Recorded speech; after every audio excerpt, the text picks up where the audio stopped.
Oi pessoal, tudo bom com vocês? Hoje vamos dar continuidade, né, à leitura de Rainha de Katwe. Essa obra, né, que foi baseada, né, na história da Fiona Mutesi, aquela garotinha lá de Uganda, lá na África, que foi a primeira aí, né, menina a se tornar campeã nacional lá em Uganda de xadrez, jogadora de xadrez. Gente, é uma história bem fascinante, tô ficando bem emocionante. E no ponto que a gente tá aqui da história, a gente já entendeu como é que a Fiona entrou no mundo do xadrez, né? A gente já chegou nessa parte que a gente entende aí como que foi, como que se deu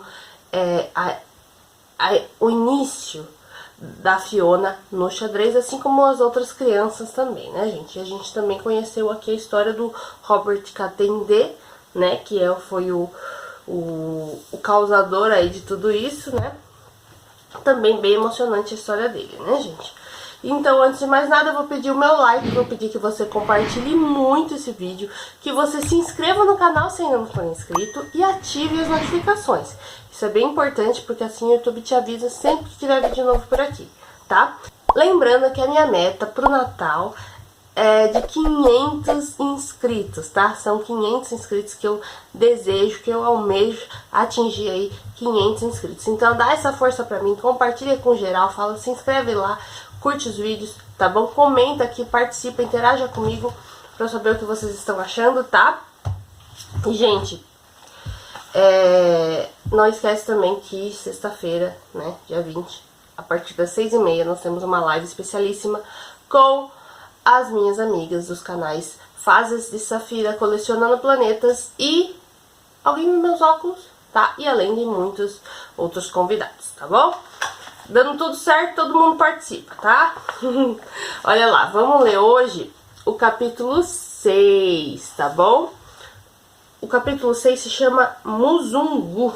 Muzungu, acho que é assim que fala, tá? Ó, beleza? A gente viu no finalzinho do capítulo de ontem essa palavrinha diferente, né? Lembra que a Harriet, que é a mãe da Fiona, né, daquela galerinha toda, que ela tava meio ressabiada de mandar as crianças por esse negócio de xadrez, porque quem patrocinava eram os brancos e tal, né? Então ela ficou meio assim, porque começaram a falar um monte de coisa pra ela. Mas ao mesmo tempo ela tava de boas, porque pelo menos lá eles comiam mingau, que Katende dava pra eles. E ela ficou meio assim. Vamos ver como é que vai ser agora. Capítulo 6, Muzungu. Muzungu é uma palavra Swahili, que significa alguém que perambula por aí sem propósito. O termo foi inicialmente usado por africanos para descrever missionários e exploradores europeus e depois colonos e finalmente turistas. A palavra Muzungu veio a abranger todos os brancos e geralmente é manchada de desconfiança, nascida de anos de exploração por aqueles que se encaixam na descrição. No entanto, sem os Muzungu não haveria treinador Robert. Sem treinador Robert, Fiona Mutesi provavelmente aí estaria ainda vendendo milho de uma panela no alto da sua cabeça, se é que ainda existiria uma Fiona. Embora os Muzungu da história de Fiona tenham vindo de longe e vivido vidas inteiramente diferentes, a disparidade de suas jornadas, das de Fiona e de Robert Katende, não é tão acentuada quanto inicialmente possa parecer.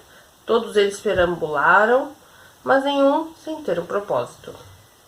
Carl Russell Hammond Jr.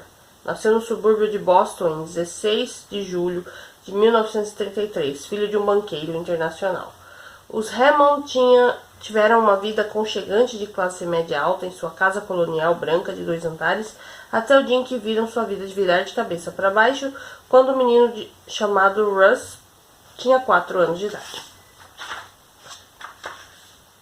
Uma noite, enquanto seu pai, Carl, estava viajando ao trabalho, a mãe de Russ, Ellen, disse a ele e a sua irmã mais velha, Daphne, que eles iam se mudar para a Califórnia, onde morava sua avó. Ellen não mencionou a palavra divórcio. Russ não entendeu o que estava acontecendo, mas também não questionou a autoridade da sua mãe. Ele simplesmente guardou seus pertences, conforme ela pedira, e entrou no trem sem saber se tornaria a ver o seu pai. 4 dias mais tarde, Ellen e seus 2 filhos chegaram à Califórnia para terem uma vida muito menos confortável. Russ e Daphne ficavam sob os cuidados de sua avó enquanto Ellen procurava emprego. Estavam no final da Grande Depressão. Logo depois de a família chegar à Califórnia, a mãe de Ellen mudou-se para Bellflower, um ingrato subúrbio de Los Angeles, onde, durante os meses seguintes, ela e as 2 crianças moraram num pequeno barraco, onde cozinhavam no fogão de madeira e as crianças banhavam-se numa banheira de latão localizada num depósito atrás da casa. Aos 5 anos de idade, Russ e sua irmã voltaram a Los Angeles para morarem com sua mãe, uma criança solitária. Russ organizou um grupo de garotos locais numa gangue que costumava ficar na loja Woolworth, nas redondezas, e roubar doces para encher suas barrigas famintas. Em 1940, Ellen se casou com C. Robert Carr. Seus filhos assumiram o sobrenome do padrasto e a família se mudou para Santa Bárbara, onde continuavam tendo dificuldades. Éramos tão pobres que me lembro de fazer sanduíches dia após dia do resto de manteiga de amendoim que eu conseguia raspar da tampa, diz Russ. Minhas roupas eram poídas e haviam buracos em meus sapatos. As tarefas de Russ incluíam cuidar de 3 dúzias de galinhas amontoadas atrás da garagem e a limpar seu galinheiro. Ele perambulava pelo bairro diariamente vendendo ovos. Russ Carr era uma criança mal comportada que geralmente se envolvia em brigas. Até um técnico da escola primária Harding, chamado Gordon Gray, começara a desenvolver as habilidades atléticas de Russ para tirá-lo das ruas. Progredindo na escola, Russ foi eleito capitão de cada um dos esportes que experimentou, do beisebol ao futebol americano e ao basquete. Um verão, durante o primeiro ano do ensino médio, Russ foi convidado a participar do programa chamado Camp Conestoga, que incluía uma viagem para acampar durante uma noite. Ele e mais 14 meninos estavam deitados para dormir na floresta quando, antes de amanhecer, Russ disse ter acordado com uma luz forte acima dele. No começo, Russ pensou que estava sonhando.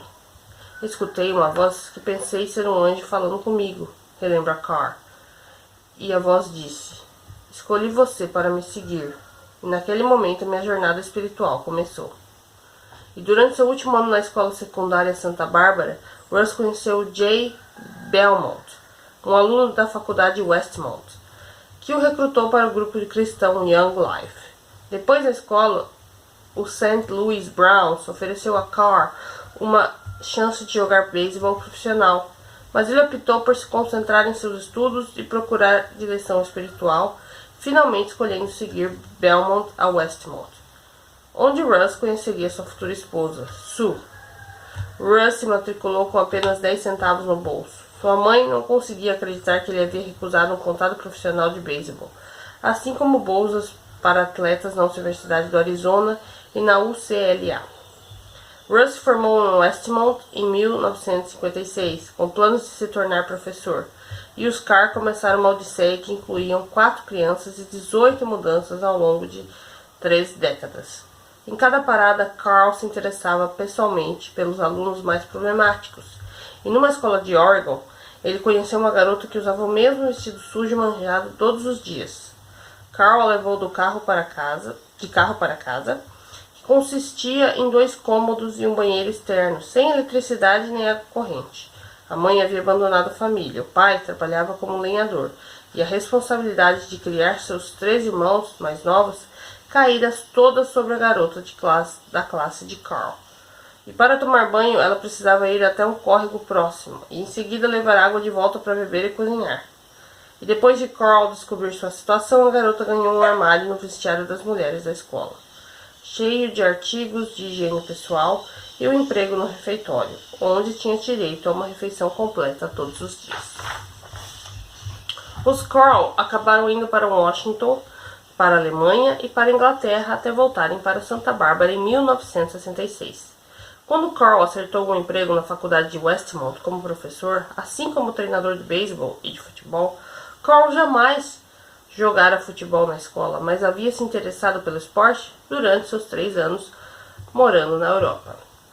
No final da temporada de beisebol de 1968, Carl teve de tomar uma decisão. Tanto o futebol quanto o beisebol eram programas de um ano inteiro e ambos os times se sentiam negligenciados sempre que Carl tinha que treinar o outro esporte. Carl desistiu do beisebol e resolveu dedicar toda a sua energia ao programa de futebol. E mais tarde pude olhar para trás e perceber como Deus teve influência na minha decisão, disse Carl. O futebol acabaria me levando à próxima fase da minha vida e serviu como um veículo para abrir portas que se tornariam minha verdadeira vocação. Quem sabe quando foi que a luzinha finalmente se acendeu? A passagem do tempo ocultou quanto exatamente ele teve a ideia, mas para Russ Carl pode ter acontecido num parque da Guatemala. Carl fora até a cidade de Guatemala em 1974 como treinador de um time de futebol só de estrelas da faculdade numa turnê cristã pela América Central. Ele e 2 de seus jogadores deixaram o hotel uma tarde para jogar bola num parque local e rapidamente 50 crianças guatemaltecas apareceram do nada querendo jogar. Enquanto Carl e os jogadores corriam com as crianças e tentavam se comunicar mesmo diante da barreira de idioma, Carl começou a ver aquilo como um momento inspirador. E em cada momento ele saiu do jogo para observar a alegria nos rostos das crianças. Aquela tarde quente na América Central lhe pareceu um novo começo. A sementinha do alcance do esporte a países subdesenvolvidos havia sido plantada. Em 1982, Carl escolheu deixar seu emprego e amigos para trás em Santa Bárbara e se mudou para o outro lado do país, para Lynchburg, Virgínia, onde Sue e ele compraram uma fazenda flanqueada por 2 prados de 2 hectares.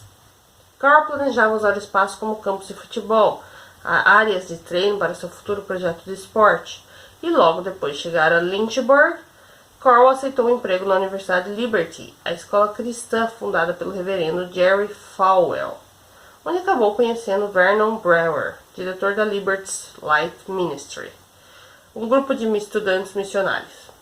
Em 1987, Brewer estava se preparando para sua viagem anual de verão com os alunos da Liberty quando convidou Carl para se juntar ao grupo como técnico de basquete. Carl concordou e então perguntou: "Onde será a primeira parada?" "Uganda", respondeu Brewer. E durante a visita a Uganda com o time, Carl e seus 6 jogadores montaram oficinas de basquete em escolas e organizaram um programa de exercícios para o time nacional de basquete. Também compartilharam seu testemunho em igrejas, hospitais e numa prisão, assim como nas ruas de Kampala. Uma tarde, um homem que estudara na Universidade de Kampala durante o regime de Idi Amin abordou Carl e contou em meio a lágrimas sobre quando voltou para casa para almoçar um dia e somente para encontrar seu pai, mãe, 3 irmãos e 2 irmãs assassinados pelos soldados de Amin. Carl reconfortou o sofrido homem, que nesse dia foi inspirado a se converter ao cristianismo. E naquele momento, Carl resolveu fazer um compromisso de longo prazo para fazer o possível para consertar o que assombrava Uganda. Quando ele e o time da Liberty voltaram a Uganda no dia seguinte, Carl fundara oficialmente o Sports Outreach Institute. A missão da organização era usar o futebol como um catalisador para oferecer orientação religiosa às pessoas mais pobres do país. O Conselho Nacional de Esportes de Uganda designou um homem chamado Barnabas Mwesigha para agir como anfitrião e guia do grupo. Mwesigha era um dos melhores artilheiros que já jogaram no time nacional de futebol ugandense e também ex-técnico do time. Carl e Mwesigha começaram uma amizade baseada em seu interesse em comum pelo futebol e em treinar, e Mwesigha se tornaria o primeiro ugandense a aceitar um emprego no Sports Outreach. Eles me descobriram e vi aquilo como uma bênção, conta Mwesigha. Eu não sabia nada sobre ministrar através do esporte. Meu interesse o tempo todo fora fazer jovens aceitarem o futebol como uma maneira de melhorar as suas vidas. Então, quando o ministério veio, encontrei mais uma ferramenta. Em 1995, Mwesigha apresentou Carl a Alusis Kiazi, ex-capitão do time de futebol nacional de Uganda. Carl imediatamente viu que Kiasi tinha a mesma paixão que ele e lhe ofereceu uma posição no Sports Outreach também. E na época, Kiasi estava treinando um time de futebol de cristãos renascidos chamado Miracle, moldando diversos jovens esportistas, incluindo um talentoso artilheiro chamado Robert Katende.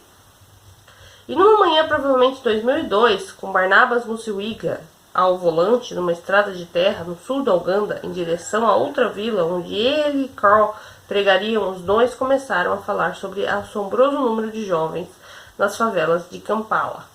Subitamente, Carl teve uma ideia. Ele começou a rabiscar em seu bloco de notas amarelo que acabaria sendo o planejamento do Sports Outreach nas favelas da cidade. Carl montou a fundação do plano de Musiwiga naquele dia. Jogadores de futebol com potencial de liderança seriam selecionados para formar um time chamado Good News Football Club. E em seguida seriam treinados para implementar o programa de Carl para crianças nas favelas. Os projetos, por fim, incluiriam 5 componentes: esportes, treinamento vocacional, serviço comunitário, educação e refeições. Tudo sob a quarta do discipulado. Seria primeiramente implantado em 3 das 8 favelas de Kampala: Kibuli, Natete e Katwe.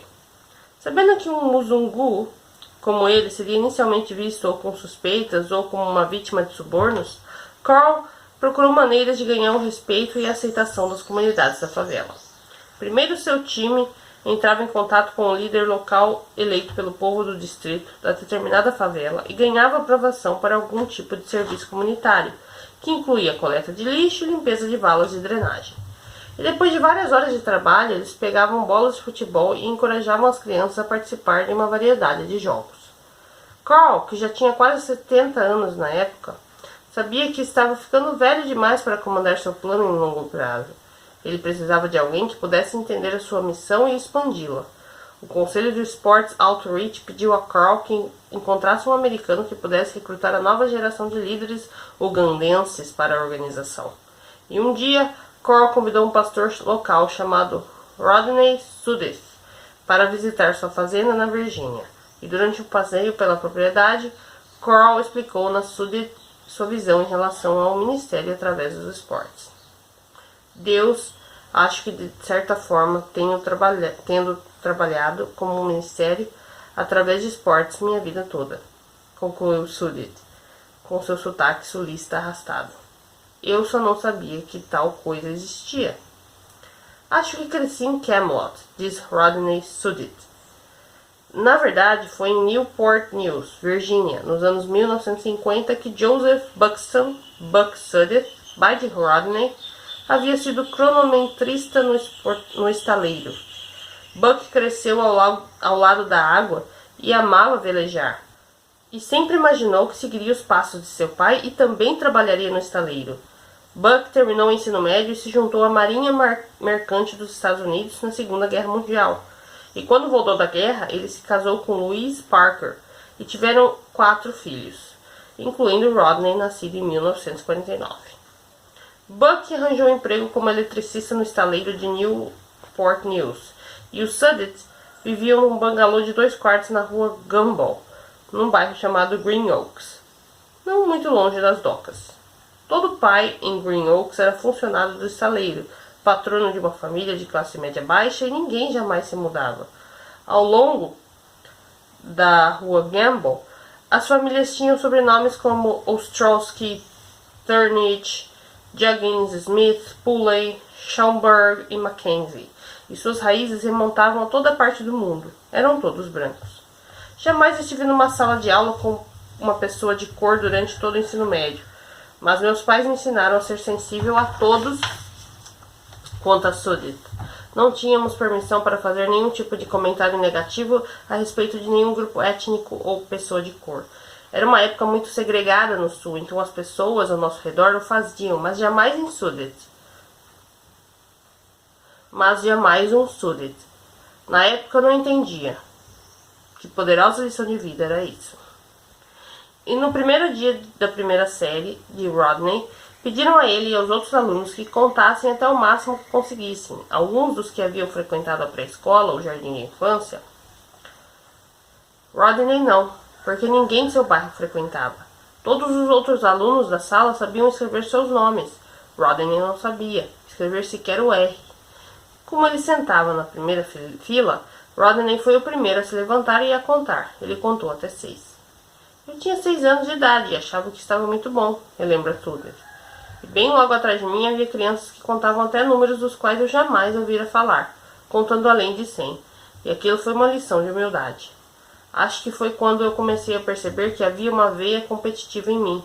Fiquei envergonhado e desejei nunca mais estar naquela posição. Tive vontade de me esforçar um pouco mais.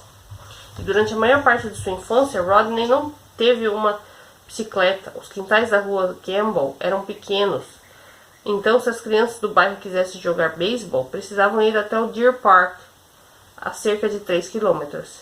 Enquanto outras crianças pedalavam em suas bicicletas na direção do Deer Park, Rodney corria por um atalho em meio à floresta, e geralmente era o primeiro a chegar. Aquelas corridas desenvolveram nele um interesse em correr, que só aumentou conforme Rodney foi ficando mais velho. Ele se dava bem com o esporte. Rodney era introvertido e correr se adequava à sua personalidade.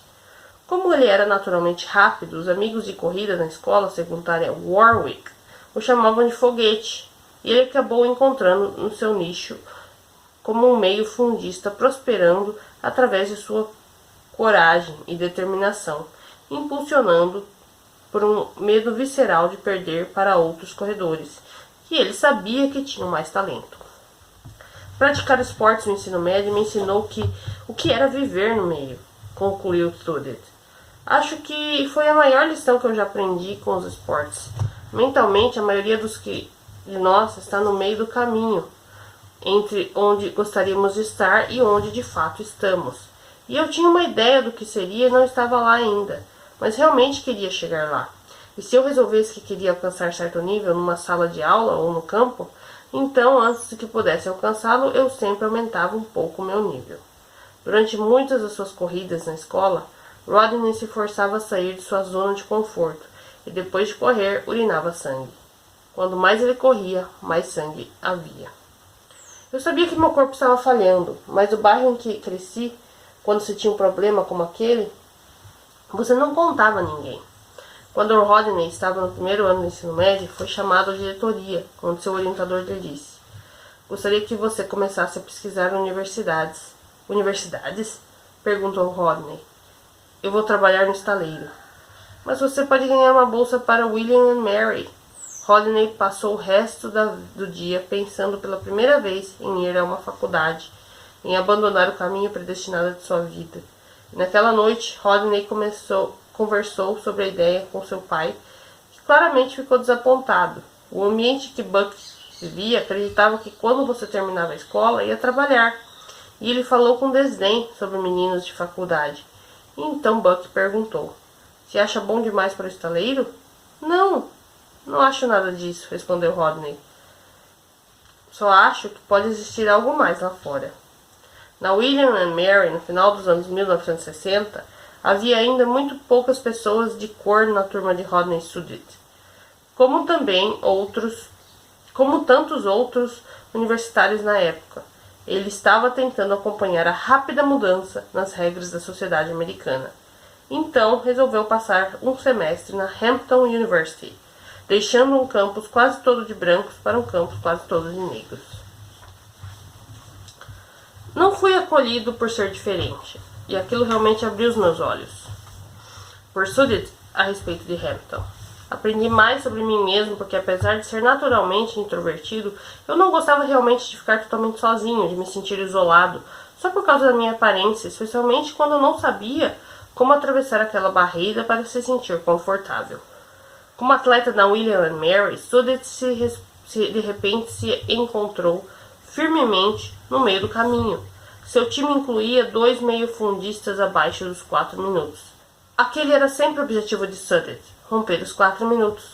Numa prova em seu segundo ano, ele estava finalmente prestes a conseguir quando, durante uma corrida dura, foi empurrado na última curva e terminou em terceiro, com um tempo de 4 minutos e 3 centésimos de segundo. Sudit jamais chegaria tão perto novamente. Depois de seu segundo ano, Sudit conseguiu participar das qualificatórias olímpicas. de 1972. Aos 23 anos de idade, ele achava que aquelas Olimpíadas em Munique seriam sua única chance de correr no grande palco.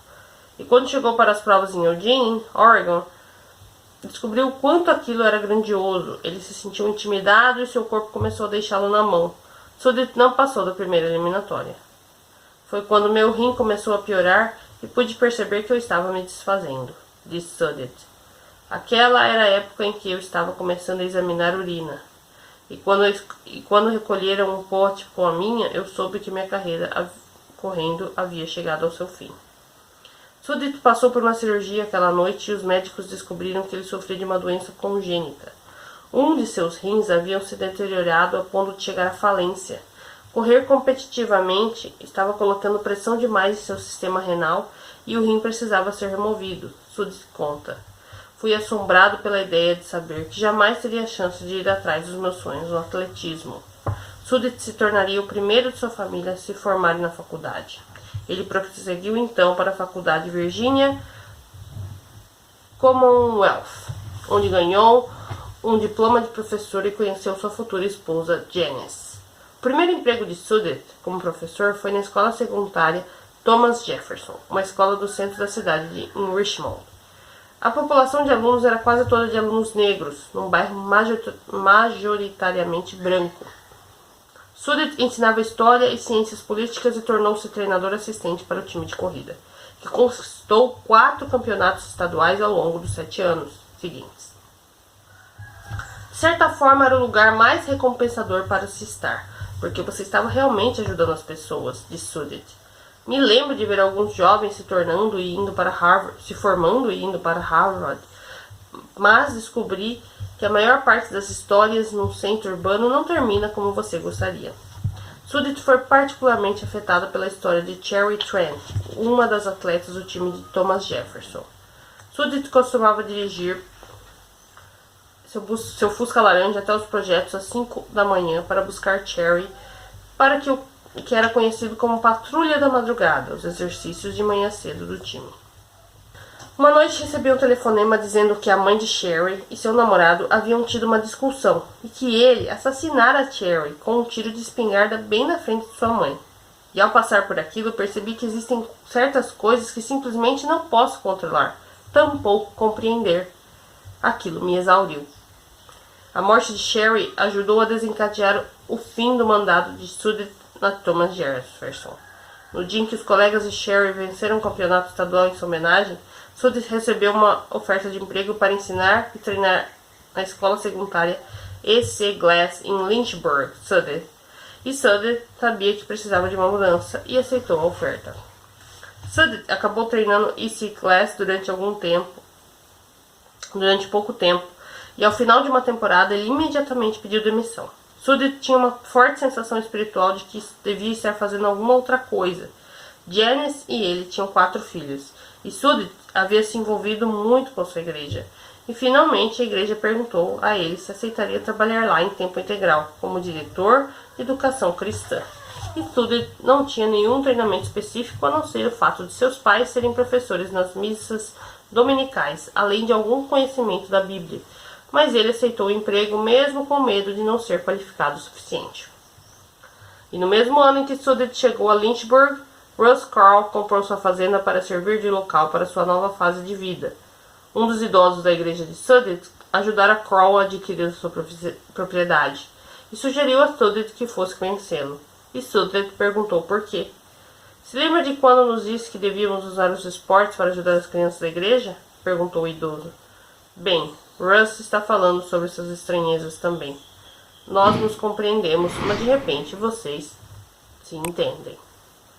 8 anos depois, Rodney Sudit estava em pé ao lado de Russ Carl em Gulu, Uganda. Na época, Gulu era o quartel-general ugandense, para o horror. Milhares de crianças estavam sendo sequestradas por Joseph Kony e seu violento grupo de rebeldes conhecidos como Lord's Resistance Army, ou Exército da Resistência do Senhor. E essas crianças eram mortas ou forçadas a se tornarem crianças soltadas no LRA. Sudit e Carl ficaram olhando impressionados durante sua primeira noite em Gulu, enquanto milhares de crianças, algumas de 3 anos de idade, carregando apenas um lençol, iam de aldeias vizinhas para os muitos acampamentos de refugiados em Gulu, na esperança de escapar do LRA. Aloysius Chiasi, que dirigia a operação do Sports Outreach em Gulu, contou a eles que aquelas crianças eram conhecidas como viajantes da noite, ou as crianças invisíveis. Chiasi contou histórias sobre as crianças que haviam sido forçadas pelos rebeldes a matar seus pais enquanto estavam sendo raptadas. Meninas eram frequentemente estupradas e torturadas, enquanto outras eram vendidas como escravas. Quando essas crianças escapavam do LRA ou eram libertadas pelas tropas do governo, seu estado emocional estava em frangalhos. Enquanto Sudit observava a cena e escutava histórias dos sobreviventes, sentia que a sua vida estava prestes a mudar mais uma vez. Era horrível ver milhares de crianças numa área cercada apenas para se sentirem seguras, porque tinham medo de serem sequestradas ou assassinadas, relata Sudit. Olhei para minha própria vida e tudo parecia tão distante. Eu me tornara tão isolado e tão seguro que era mais monótono do que água parada. Eu fugira do meio do caminho. E quando voltei de Uganda para casa, eu conversei com minha esposa e de maneira injusta usei a máxima cristã com ela. Acho que Deus está me chamando para isso. Sudit teve uma reação instintiva, similar na primeira vez em que esteve em Catway. Eu passara por alguns lugares bem duros nas missões, mas os seus rostos de desespero me assustam porque muitas vezes esses rostos viram para a violência, contra eles mesmos ou contra os outros. E minha primeira experiência na favela de Catway foi como olhar para um barril de pólvora prestes a explodir. Pessoas de fora me diziam que os habitantes dali precisavam de Jesus. E eu respondi, sim, precisam, mas também precisam de educação, precisam de treinamento para trabalhar e precisam de comida. Sudit se deu conta de que Uganda, como a maioria dos países em desenvolvimento, não fornecia a mesma rede de segurança econômica para seus habitantes mais pobres como as que existem nos Estados Unidos. E ele achou que o Sports Outreach deveria preencher um pouco daquele vazio. Em vez de optar por uma abordagem puramente evangélica, Sudit começou com a planta de Carl e desenvolveu sua própria abordagem holística, apoiando-se em 6 premissas: social, psicológica, emocional, mental, física e espiritual. Achei que não havia como abordar esse problema puramente no nível espiritual, explica Sudit.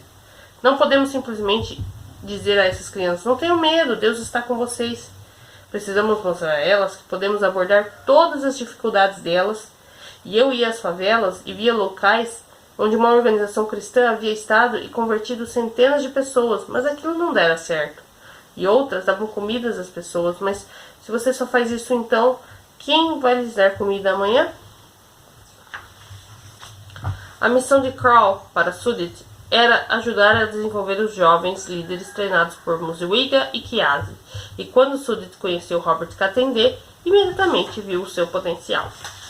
Havia alguma coisa especial em Robert, certa dignidade e percepção que se destacava, disse Sudit. Robert teria se assustado se eu precisasse competir contra ele. Havia acabado de começar o projeto de xadrez e o que me impressionou foi que ele tinha um plano maior. O plano não era apenas uma atividade alternativa para as crianças que não queriam jogar futebol. O plano era para que as crianças aprendessem com ele, se saíssem melhor na escola e se tornassem mais interativas socialmente, se tornassem jovens com uma chance de sucesso. E quando alguns puristas da sociedade Sports Outreach reclamavam dizendo que o xadrez não era um esporte de verdade e que não deveria tirar tempo do futebol, Sudit estava lá para apoiar Katende. Sudit, que viajara entre Virgínia e Uganda dezenas de vezes durante a última década, havia se tornado um mentor valioso para Katende e as outras 2 dúzias de jovens ministros ugandenses do Sports Outreach. Meu objetivo é ajudar essas pobres crianças a crescer. Para isso, tento treinar Robert e os outros líderes para que fiquem no meio, disse Sudit. E se um dia eu fosse a Uganda e conhecesse os pastores e as crianças com quem eu fui abençoado por trabalhar e pensasse que aquilo era tudo o que eles conseguiriam ser, ficaria realmente arrasado. As pessoas que me conhecem melhor dizem que se eu tenho uma qualidade boa, é a minha maneira de ajudar as pessoas e saírem de onde elas estão para onde querem estar. E acredito que eu fui chamado para ajudar os outros que não conseguem contar além de 6. mas que querem muito, muito chegar ao 7. Santa Bárbara, Califórnia, é um dos melhores lugares do mundo. De muitas maneiras, realmente é como Camelot. É bonita, próspera e boa para as crianças. E tudo que Catherine não é. Andrew Pop cresceu lá. Os pais de Andrew, Norm e Tricia, descrevem seu único filho como gentil, atencioso, sensível e impressionável. E quando jovem, Andrew adorava ler. Com uma imaginação fértil, Andrew se perdia nas histórias. Uma vez, depois de ler Aladdin, teve pesadelos durante uma semana com o vilão Jafar. Andrew era uma criança muito determinada, que aprendeu a tocar violão, piano e bateria. E na 4ª série pediram-lhe para lhe escolhesse um aluno mais novo para orientar durante o Big Buddy, o programa da escola. Todas as outras crianças evitaram escolher um menino em particular que tinha síndrome de Down, mas Andrew disse que só queria orientar aquele aluno. E na 6ª série, na hora da leitura, enquanto o resto das crianças folheava gibis ou revistas para adolescentes, Andrew lia a Bíblia. Andrew era um sonhador, cresceu querendo dirigir caminhões monstros e depois quis ser surfista profissional. E então quis ter 2,10 metros de altura para descobrir as garotas e perceber que os seus 2,5 metros já eram altura suficiente. Seus orgulhosos pais o descreviam como extraordinário. Andrew Pop era mais uma pessoa cuja vida os esportes tiveram potencial de mudar. Seu pai e ele jogaram basquete durante horas na entrada da sua garagem, e Norm treinou seu filho no esporte até o ensino médio. Durante o primeiro ano de Andrew na escola secundária São Mateus, ele estudou na China, aprendendo a língua e jogando basquete num time local.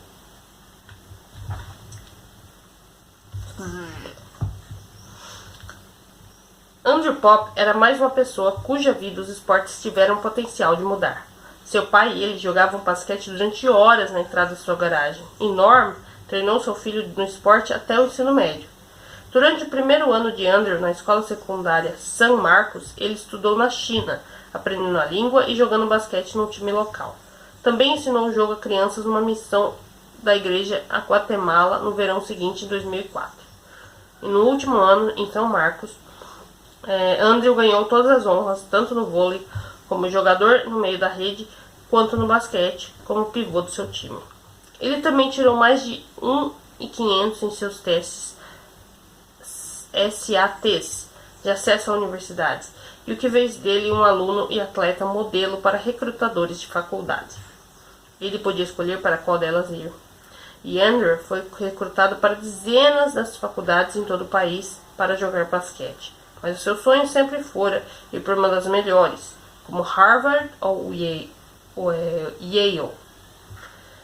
Aquelas escolas mostravam interesse nele, mas por motivos que seus pais ainda não conseguem explicar, Andrew começou a desmoronar psicologicamente durante seu último ano, e quando chegou a hora de enviar suas inscrições, Andrew perdeu os prazos e as escolas acabaram perdendo interesse nele. Em 2005, o mesmo ano em que a meio mundo de distância, uma menina de 9 anos chamada Fiona Mutesi se sentava pela primeira vez em frente a um tabuleiro de xadrez e começava a mudar sua vida. Bem cedo, numa manhã de verão, poucas semanas depois de se formar no ensino médio, o jovem de 18 anos, Andrew Pop, dirigiu ao longo de San Marcos Pass Road em direção às montanhas de Coral Spring Canyon Bridge, uma ponte em arco de aço de 365 metros ao longo da rodovia estadual 154 da Califórnia, que se estende por um vale e liga Santa Bárbara a Santa Inês. E por volta das 5h15 da manhã, um xerife adjunto, a caminho do trabalho, viu o carro de Andrew pegando fogo na ponta norte da ponte. E Andrew indo no meio da ponte em direção no guarda-corpo que batia em sua coxa. Quando o policial se aproximou, Andrew, sem expressão no rosto, pulou de costas e caiu 60 metros numa ravina cheia de neblina. Norm e Tricia Pop ficaram devastados. Inicialmente, eles tiveram dificuldade em decidir como fazer jus à memória do filho. Então se lembraram de uma manhã de domingo, na igreja comunitária de Santa Bárbara, quando sua família ouviu um evangelista chamado Russ Kroll falar apaixonadamente sobre sua visão para o Sports Outreach Institute. Os Pop concluíram que o foco da organização em crianças, esportes e estudos refletia perfeitamente quem Andrew era. Uma vez de flores, os Pop pediram que doações fossem enviadas ao Sports Outreach em nome de seu filho. E quando os Pops perceberam o potencial daquele dinheiro para ajudar a pagar a escola de dezenas de crianças em Uganda, pegaram os fundos que haviam economizado para pagar a faculdade de Andrew e, com a ajuda de Judith, ajudaram a criar a bolsa Andrew Pop Memorial Scholarship. E durante anos da morte de Andrew, seus pais nunca conseguiram testemunhar os frutos da bolsa. Judith continuava encorajando a ir a Uganda no 5º aniversário do suicídio de seu filho, e os Pop viajaram para Kampala e conheceram Fiona Mutesi e as outras 60 crianças da favela que não estariam estudando se não fosse pela bolsa Pop. Parece uma história simples de redenção, mas para os Pop é muito mais complicado do que isso. E na varanda da pensão Nanihembe Guest House em Kampala, na manhã de 18 de setembro de 2010, os pais de Andrew falaram sobre o que significava para eles visitar as crianças que estudavam por conta da bolsa Pop. Tristia Pop. Vir a Uganda cristalizou meu entendimento de nossa experiência. Como uma ocidental, não gostamos de enfrentar a morte, não gostamos de enfrentar a perda. Tivemos dificuldade em passar por essa experiência porque era uma coisa muito distante para nós. Nossa vida foi completamente virada de ponta cabeça e por isso essa experiência foi tão incrível para mim. A vida de Fiona nos traz tanta alegria. É um presente incrível. Jamais vou me livrar da tristeza por perder Andrew e escolheríamos tê-los de volta em um segundo, mas fico tão grata de poder celebrar a vida de Fiona.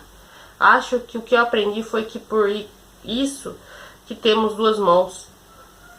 Existe vida e existe morte. E esta viagem me ajudou a entender a morte e a vida e a sua interligação.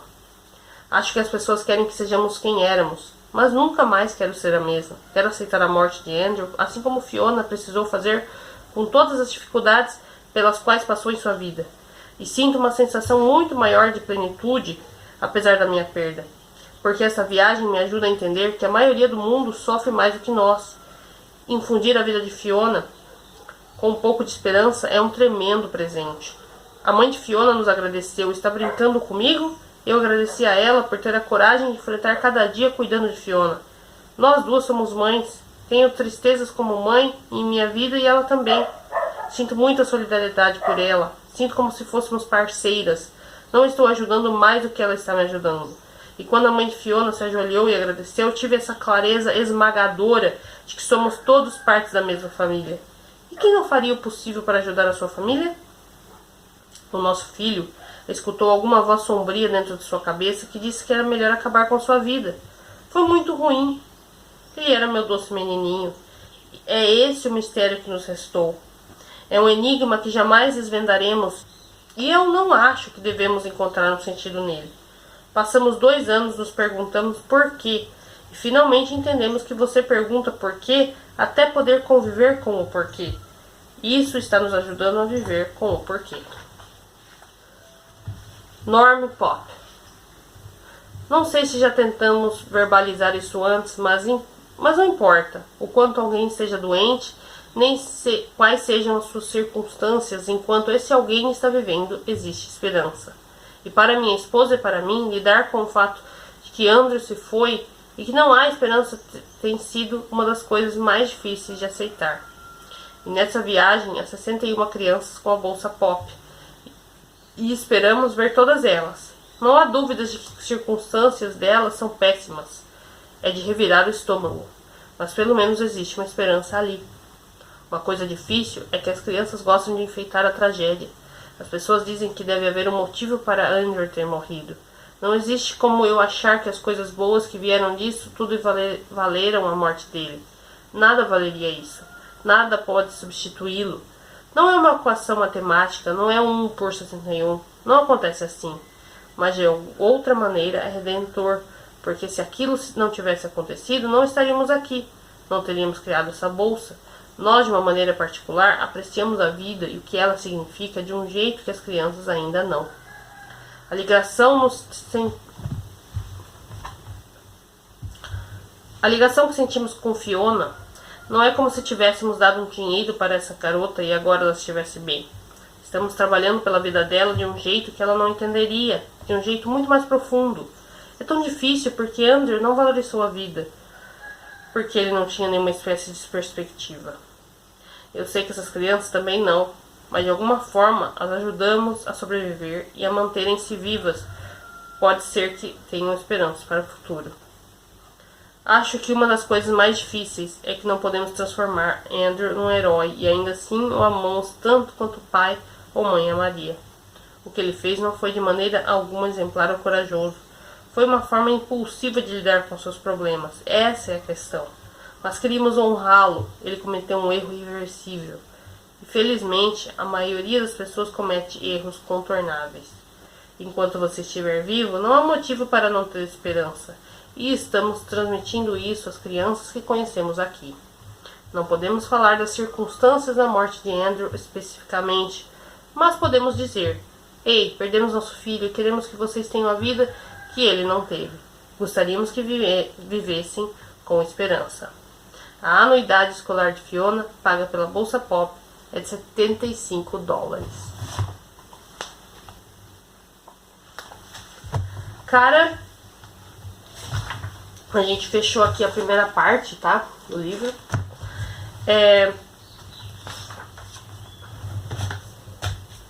Eu tô bem emocionada com essa parte aqui, que a gente vê aí o que, né, personagens importantes pro Sports Outreach, né, que foi aquele grupo que a gente viu lá no começo, lá na história do Robert Katender. A gente viu como é que foi a evolução desse grupo, né, desse como a gente pode chamar, organização, né? E que história, né, gente? Poxa vida, se você não viu o meu vídeo sobre o Setembro Amarelo, deixo aqui nos cards pra vocês, onde eu falo, né, um pouco sobre você, né, cara, complicado. Eu acho que se você tá se sentindo mal por qualquer questão, pode parecer mais estúpido, banal, enfim, não sei, qualquer coisa, procure ajuda, tente conversar, tente desabafar, não guarda dentro de você, não deixa isso se tornar, sabe, uma avalanche de sentimentos e que isso te faz mal, te machuca, né, não deixa, tá? Tenta procurar ajuda, sabe? Porque não é legal. E a gente vê uma situação dessa, né? E como eles explicam aqui, né? O pai dando testemunho, a mãe dando testemunho, não é uma fração matemática, mas não é uma equação matemática, né? Ele fala, mas o filho cometeu suicídio e por conta disso que eles resolveram criar essa bolsa e angariar fundos, e todo aquele dinheiro virou essas bolsas para as crianças em Uganda estudar, e graças a isso elas estão estudando. Então a gente vê como que né, cara, fico muito feliz, né, por saber que existem pessoas que se dispõem do seu tempo, se dispõem da sua, né, da sua vida mesmo, né, para as outras pessoas. Um projeto que eu tenho, né, que eu, na verdade, assim, eu não posso falar com muita convicção no momento, porque a gente está vivendo um momento tão complicado ainda, né, por conta da pandemia. Mas futuramente, após eu já ter me informado até em todos os projetos que eu tenho aí e tal, eu tenho vontade sim de ir pra África e fazer alguma coisa. E cara, tipo, óbvio, eu tenho que pensar no meu país também, tenho vontade de fazer coisas aqui no Brasil também, mas a gente não pode ser hipócrita, né? Tipo, o nosso Brasil, o nosso país, a gente vê diversas maneiras que as pessoas são muito solidárias aqui, né? Qualquer coisinha que acontece, se faz uma vaquinha e tal, as pessoas são solidárias sim. A gente não, né, não pode diminuir, né, desmerecer a solidariedade do nosso povo, que a gente sabe que nós somos solidários.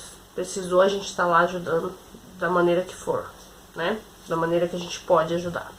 Agora, lá não, lá eles precisam de pessoas, né, pra fazer isso. Então, assim, eu acho que com certeza é um ideal que eu tenho aí de futuramente, daqui a uns anos, eu ir pra lá e fazer alguma coisa, gente. É uma coisa que eu quero muito, muito, de verdade. E agora, lendo esse livro e vendo tudo isso que aconteceu com essa família e toda esse movimento que foi feito, porque você vê que eles saíram do país deles e foram para outro sem saber o que eles iam encontrar lá, e encontraram aquilo que eles viram e não se deixaram abater e foram para cima e continuaram firme no propósito, e deu tudo certo, e as crianças conseguiram estudar, e é pela educação que a gente muda uma nação, gente. Então, cara, meu coração fica assim e ao mesmo tempo explodindo de alegria, porque se viu de uma perda, de uma coisa complicada, de uma situação muito triste, muito trágica, se deu uma coisa tão boa, que ajudou tanta gente. E a gente, né, pensa assim, as crianças, mas também as famílias, as mães e tal, que ficam tranquilas sabendo que os filhos estão na escola e que lá eles vão ter uma refeição. Cara, isso não tem preço, né? Eu sei que eu falei demais, gente, vocês me perdoam, mas aqui eu me empolgo, né? E é isso, então nós lemos aqui mais um capítulo de Rainha de Catway. Eu espero que vocês estejam gostando dessa história, muito emocionante. Chegamos na metade já, gente, ó. E aqui nessa edição da HarperCollins tem algumas fotos, depois eu vou mostrar pra vocês as fotinhos que tem aqui, tá bom? Amanhã eu volto então, gente, com mais um dia de leitura. Meu coração não aguenta. Vamos lá. Não esquece que sexta-feira tem live, tá bom? E também no próximo fim de semana tem mais 4 contos da Conceição Evaristo, outro que eu me desabo a chorar. Impressionante. É isso, gente. Um beijo pra vocês e muito obrigado por estarem acompanhando a leitura aqui comigo. Tchau, tchau!